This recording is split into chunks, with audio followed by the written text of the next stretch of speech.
Morning and welcome. Sanjay Shah के साथ business की बातें, आप सबका हार्दिक स्वागत है। एक पॉजिटिव कोट से शुरू करते हैं। Fear is a negative emotion. It is not good to pamper it. Face the fears and get busy in finding ways to drive it away. Action drives fear away. डर जो है बहुत ही negative feeling है, और डर के कारण हम एक्शन नहीं ले पाते, हम अपने आप को पैरालाइज फील करते हैं। उस वक्त ये ध्यान रखने का है, बिकॉज अभी का जो समय है, अभी जो चल रहा है हमारे आसपास, बहुत डर का माहौल है। हम सब लोग डरे हुए हैं, क्योंकि कोरोना की वजह से बहुत बड़ा संकट आ चुका है पूरे विश्व के ऊपर, हमारे देश के ऊपर। तो ऐसे हालात में डर के रुक जाना पॉसिबल है, लेकिन डर हमें रुका नहीं सकना चाहिए। डर को भगाने के लिए क्या करना होता है, एक छोटा सा भी एक्शन लेना शुरू कर देंगे ना, तो डर अपने आप भाग जाएगा, राइट। सो डर को भगाने का रेमेडी, उसका जो इलाज है, दैट इज एक्शन। छोटा बड़ा कुछ भी अगर हम एक्शन लेंगे तो डर अपने आप भाग जाएगा। That is the learning. आज बिजनेस की बातें नाम का जो मैसेज आपको मिला है, उसको पढ़ते हैं। एक ब्रांड जिसका आप अभी तक उपयोग करते थे, उसको आपने किस कारण से छोड़कर दूसरी ब्रांड का चयन किया? इसके जवाब में ज्यादातर 73% लोगों ने जवाब दिया, कर्मचारियों का अशिष्ट व्यवहार, उनमें समस्याओं को समझने या सुलझाने के कौशल का अभाव, उनकी अक्षमता, उनका रवैया, यह मुख्य कारण थे जिसकी वजह से हमने दूसरी ब्रांड पसंद की। हमारे कर्मचारियों के बारे में हमारे ग्राहकों का क्या कहना है, इसके बारे में कुछ करने की जरूरत है। ये हमने बात लिखी है आज के बिजनेस की बातें ना का मैसेज, जो आपको शायद मिला होगा टेलीग्राम के जरिए या फेसबुक के जरिए या व्हाट्सएप के जरिए। सो हमारे एम्प्लॉयज बहुत सारे किस्सों में रिस्पॉन्सिबल होते हैं, जिसकी वजह से कस्टमर हमारी ब्रांड छोड़ के दूसरी ब्रांड में चले जाते हैं, हमारे कॉम्पिटिटर के पास चले जाते हैं।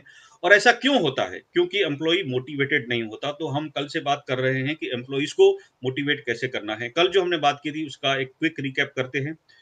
लोगों लोगों को मोटिवेट करना क्यों जरूरी है?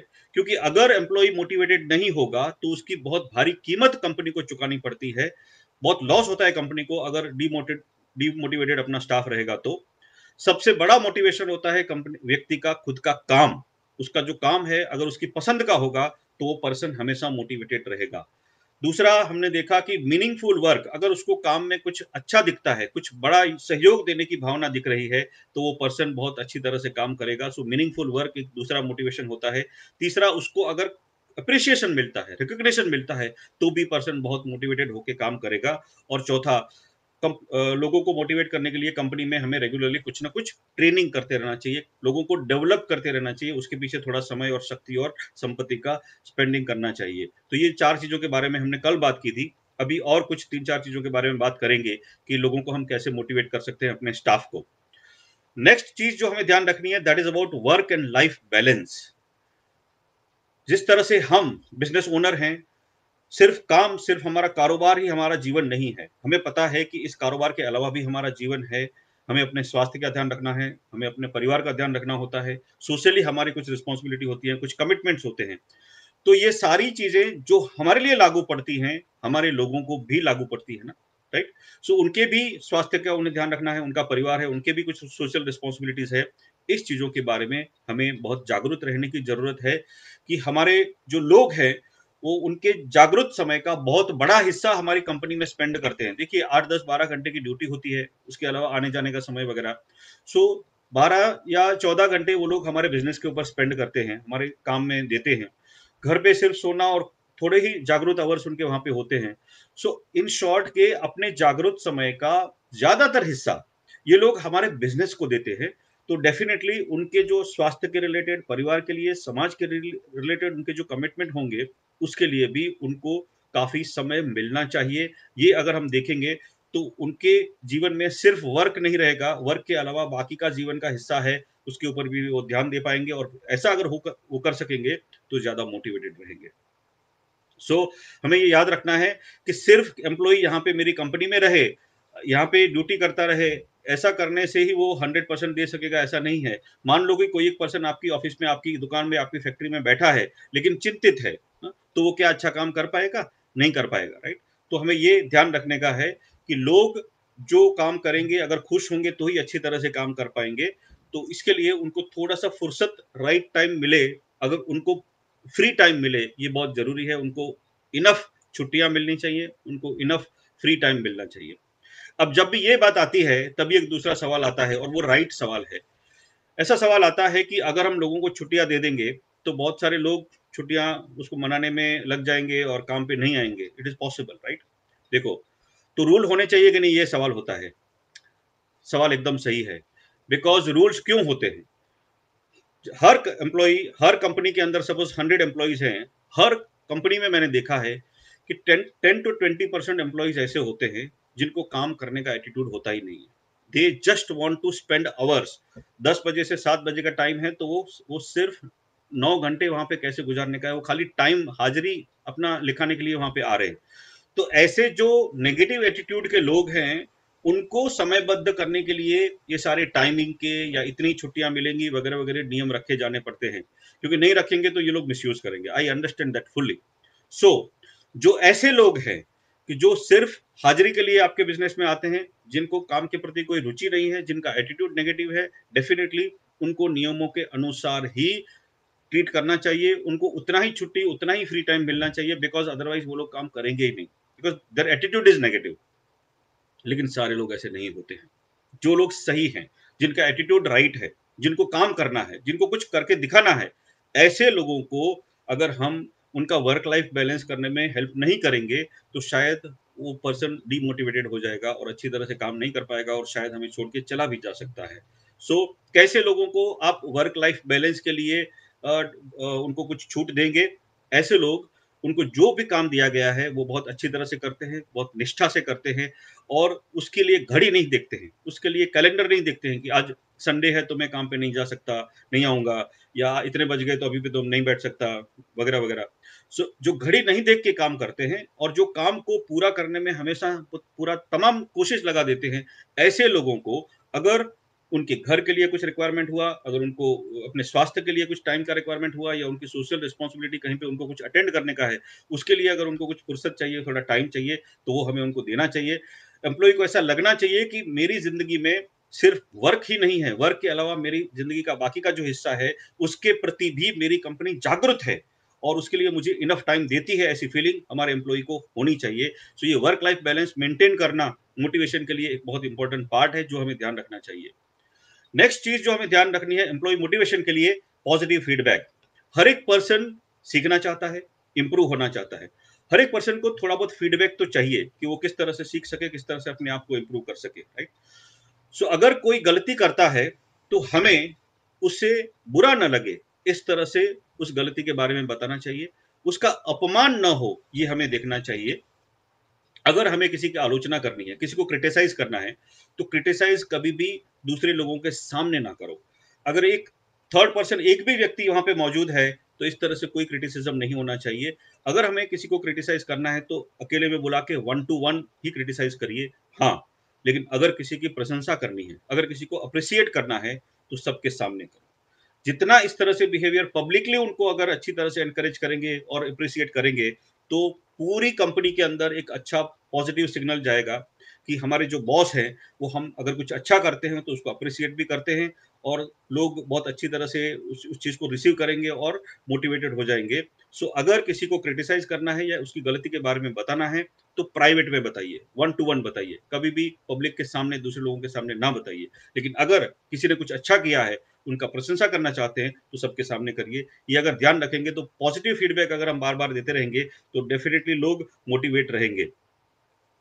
जो भी हम फीडबैक देना चाहते हैं, अगर उसका काम सुधारने के लिए कुछ फीडबैक देना चाहते हैं, तो वो जो फीडबैक है वो उसको सुधारने के लिए होना चाहिए, उसको छोटा महसूस कराने के लिए नहीं होना चाहिए कि हम किसी ना किसी तरीके से उसको कट करना चाहते हैं, कि उसको किसी भी तरह से इंसल्ट करना चाहते हैं, ऐसा फीलिंग नहीं जाना चाहिए। इन शॉर्ट की पर्सन का जो आत्मसम्मान है, सेल्फ एस्टीम है, वो बरकरार रहे, ऐसी कोशिश करिए। तो पॉजिटिव फीडबैक एक दूसरा रिक्वायरमेंट है आज जो हम बात कर रहे हैं एम्प्लॉय के मोटिवेशन के लिए। तीसरी जो बात हमें ध्यान रखनी है about about employ motivation is acceptance. लोग अलग अलग टाइप के लोग होते हैं। Everybody is a human being, but every human being is different. सब लोग अलग अलग होते हैं। हर एक की कुछ स्ट्रेंथ होती है, कुछ खासियतें होती हैं, कुछ वीकनेसेस होती हैं, कुछ कमजोरियां होती हैं, कुछ खामियां होती हैं, राइट। सो हर एक पर्सन अलग अलग होता है। सो हमें ये डिफरेंस को याद रखना है, और ये भी याद रखना है कि हर पर्सन का मोटिवेशन अलग होता है, हर पर्सन एक ही तरीके से मोटिवेटेड नहीं होता। और इसके लिए हमें एक एक एम्प्लॉय को दूसरे एम्प्लॉय के साथ कंपेयर नहीं करना, ये खास ध्यान रखने की जरूरत है। जिस तरह से अगर हम हमारे जो चिल्ड्रन हैं, अगर दो तीन चार हमारे बच्चे हैं और हम एक एक चाइल्ड को दूसरे चाइल्ड के साथ कंपेयर करते हैं, तो देखो नेगेटिव कंसिक्वेंसेस आते हैं। उसी तरह से हमें अपने एम्प्लॉयज को भी एक एम्प्लॉय को दूसरे एम्प्लॉय के साथ कंपेयर नहीं करना चाहिए, बिकॉज अगर कंपेयर करेंगे तो बहुत ही उसके भी खराब परिणाम आ सकते हैं। सो एवरीबडी इज यूनिक, इस तरह से हमें उनको ट्रीट करना चाहिए। और सारे लोग एक ही तरीके से मोटिवेट नहीं हो सकते। हर एक पर्सन का मोटिव अलग होता है, हर एक पर्सन का काम करने का रीजन भी अलग होता है, और हर एक पर्सन अलग अलग तरीके से मोटिवेट होता है। मोटिवेशन करते वक्त हमें ये याद रखने का एक एग्जाम्पल हम लेते हैं। मानो कि कोई एक फेस्टिवल आता है दिवाली जैसा, तो हम अपने घरों के अंदर मानो ये सीरीज लाइट लगाते हैं। सीरीज लाइट, एक स्विच लगाया तो 100 लाइट एक एक लाइन से चालू हो जाएंगी, 100 छोटे छोटे बल्ब चालू हो जाते हैं, राइट। सो एक स्विच दबाया तो 100 लाइट जिस तरह से चालू होती है, वो एक तरीका है 100 लाइट चालू करने का। लेकिन अगर हम अपने घर को डेकोरेट करने के लिए बल्ब नहीं, अगर 100 दिए जलाना चाहते हैं, हाँ, दीप जलाना चाहते हैं, तो दीप कोई एक स्विच से नहीं जलेगा। ऐसा नहीं होगा कि एक स्विच मैंने लगा दिया, ऑन कर दिया तो 100 के 100 दिए जलना चालू हो गए। No, it is not possible.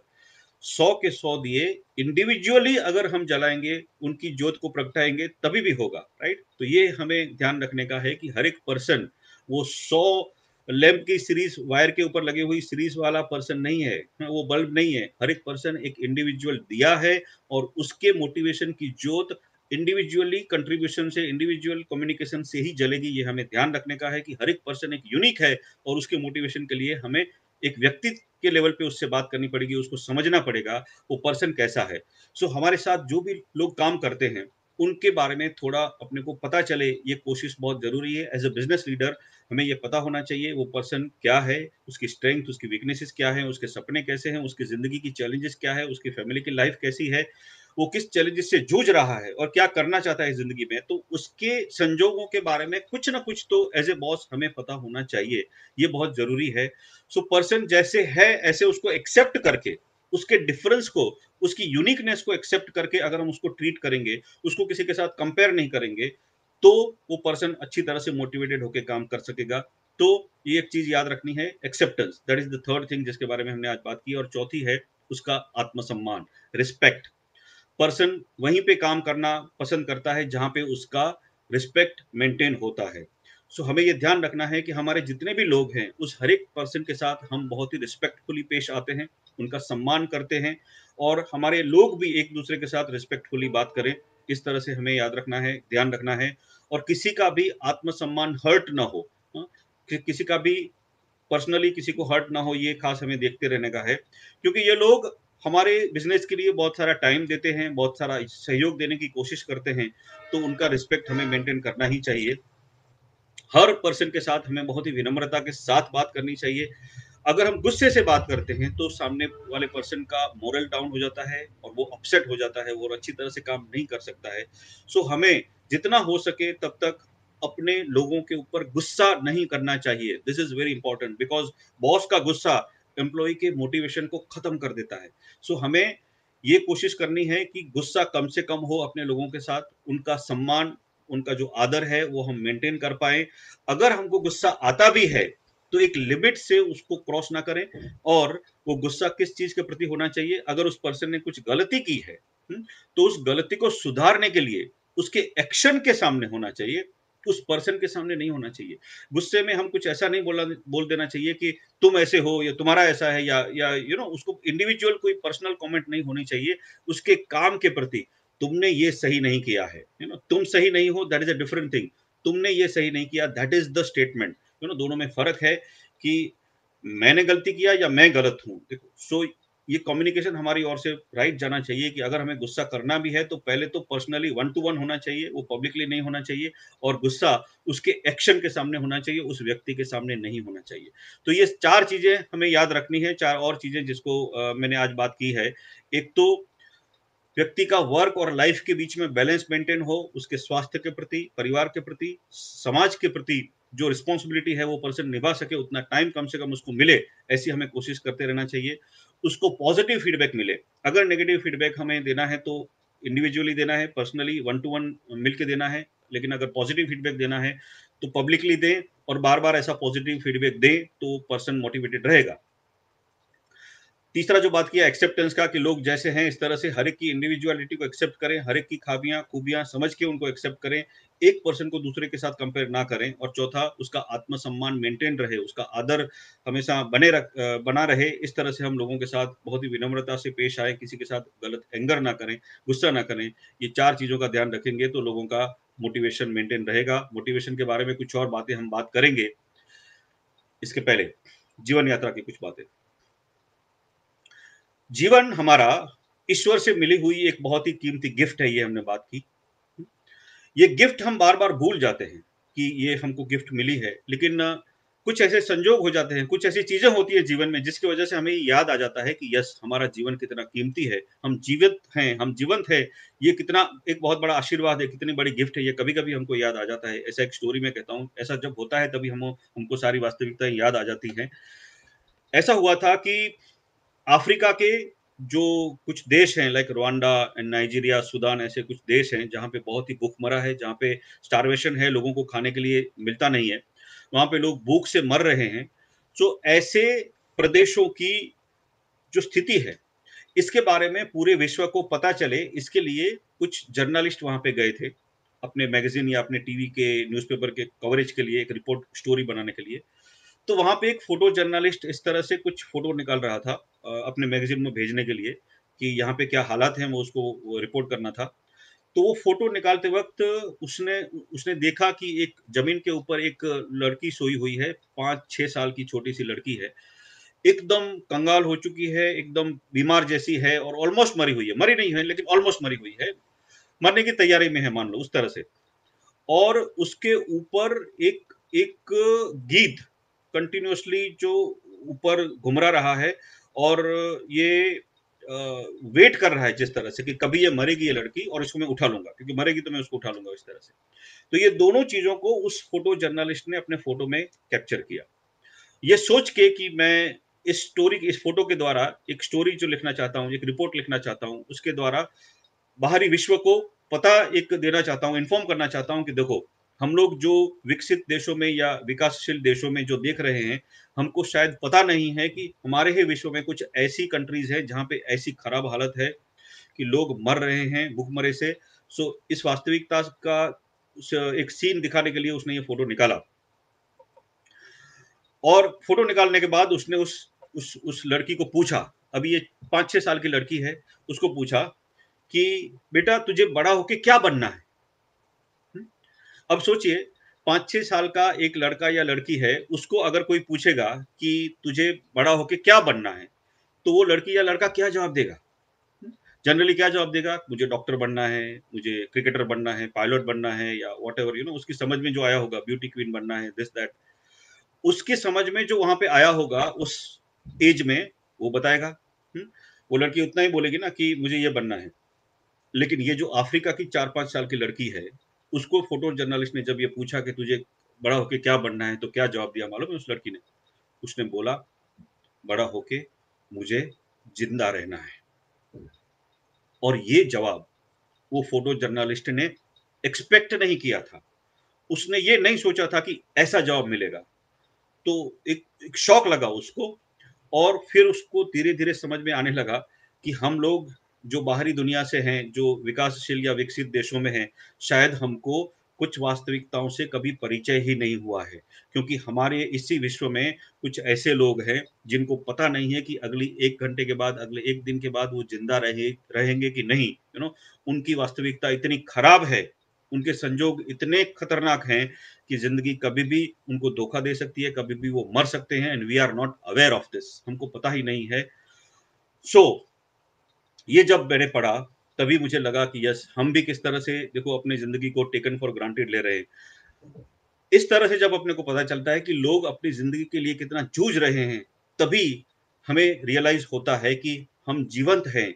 हम उस अफ्रीका की उस लड़की की तरह, उस तरह से उसकी हालत जितनी खराब है उतनी हालत हमारी खराब नहीं है, हम उस तरह से नहीं है, हमारी सिचुएशन उससे काफी बेहतर है, काफी अच्छी है। तो ये चीज हमें याद रखना है कि लाइफ के अंदर जो हमको मिला है ना, वो आशीर्वाद हम भूल जाते हैं, हम जीवंत हैं, यही सबसे बड़ा आशीर्वाद है। इसको याद रखने का है। इस सिचुएशन से हमको ये सीख मिलती है कि लाइफ रियली हमको भगवान की ओर से मिली हुई एक बहुत बड़ी गिफ्ट है, और अभी हम जीवंत हैं, यही हमारे ऊपर सबसे बड़ा आशीर्वाद है। एक और एग्जाम्पल, कि मान लो कि हम बीमार हो जाते हैं, बहुत सीरियसली बीमार हो जाते हैं, और हमें हॉस्पिटल में एडमिट किया जाता है, वहाँ पे हमको आईसीयू में रखा जाता है, और वहाँ पे जो अटेंडिंग डॉक्टर है ऐसा बोलते हैं कि आज अभी आप इसको 10 बजे लाए हैं, तो अगले 24 घंटे बहुत ही क्रिटिकल हैं, इनकी हालत देख के मुझे ऐसा लगता है कि 24 घंटों में कुछ भी हो सकता है, सो 24 hours I can not say anything, कुछ भी पॉसिबल है, सो आप जरा ध्यान रखिए, 24 घंटे के बाद हम कुछ बोल सकेंगे। और फिर अलग अलग टेस्ट चालू करते हैं। अभी सोच लो कि मुझे ऐसा बताया गया कि 24 घंटे मेरे लिए क्रिटिकल है, मैं एक आईसीयू में हूँ, तो अभी आने वाले जो 24 घंटे हैं मैं किस तरह से गुजारूंगा, जरा सोचिए किस तरह से मेरे नेक्स्ट 24 आवर्स जाएंगे, मेरे दिमाग के अंदर से क्या क्या गुजरेगा, मैं क्या क्या क्या सोचूंगा, पिछले 54 वर्षों में जो नहीं किया, राइट, वो बहुत सारी चीजें उमड़ के आ जाएंगी, बहुत सारा क्या कहा क्या नहीं कहा, किसको ये कहा क्या नहीं कहा, क्या बाकी रह गया, वो सारी चीजें, वो बाकी की सारी जिंदगी जो मैंने 54 वर्षों में जीने की कोशिश की थी, वो 24 घंटों में जीने की मैं कोशिश करूंगा, राइट। तो हर एक क्षण, हर एक मिनट मेरे लिए बहुत ही वैल्यूबल हो जाएगा, बिकॉज ये भी पता नहीं है ना कि 24 घंटे डॉक्टर ने बोला है तो शायद 24 घंटे तक जीऊंगा, ये भी पॉसिबल नहीं है, कभी कभी ये भी हो सकता है उसके जल्दी भी खत्म हो जाएगी कहानी। सो उस वक्त मुझे पता चलेगा कि हर मिनट हर सेकंड कितना इंपॉर्टेंट है, राइट। उसके बाद कल 10 बजे सुबह हुए, 24 घंटे पूरे हो गए, डॉक्टर साहब वापस आए आईसीयू में और कहे कॉन्ग्रेचुलेशंस, आप खतरे से बाहर हैं, अभी आपके जीवन के ऊपर कोई खतरा नहीं है। अगर ऐसा हमको कहा जाएगा तो क्या करेंगे हम, जरा सोचिए। फिर से वापस उसी उसी तरह से लग जाएंगे, फिर से वापस हम जिस तरह से अपनी जिंदगी के प्रति जो बेफिक्रे थे हम उसी तरह से हो जाएंगे। तो ये याद रखने का है कि देखिए, हमें अपने जीवन का मूल्य समझने के लिए क्या आईसीयू में जाने की जरूरत है, जहां पे हमको बताया जाएगा कि 24 घंटे के बाद हम बता सकते हैं कि तुम जीवित रहोगे कि नहीं। क्या उस हालत में हम जाएंगे तब तक हम जिंदगी को इतना कीमती समझने के लिए वेट करेंगे, या जीवन का मूल्य अभी हम समझेंगे कि अभी हम जीवंत हैं, यही सबसे बड़ा आशीर्वाद है, यही ईश्वर से मिली सबसे बड़ी गिफ्ट है मुझे, या इस तरह से मैं जिंदगी को सेलिब्रेट करूंगा, राइट। बस, तो मैं रिक्वेस्ट करता हूं कि आईसीयू के लिए वेट मत करिए, जो जीवन हमको अभी मिला है बहुत बड़ा आशीर्वाद है, उस ईश्वर ने जो हमको गिफ्ट दी है, उस गिफ्ट को हम सेलिब्रेट करें, खुश रहें, ये बहुत ही इंपॉर्टेंट है, क्योंकि अगर हम खुश रहेंगे तो ही हम ईश्वर को कुछ अच्छा सा रिटर्न गिफ्ट दे पाएंगे ना, राइट।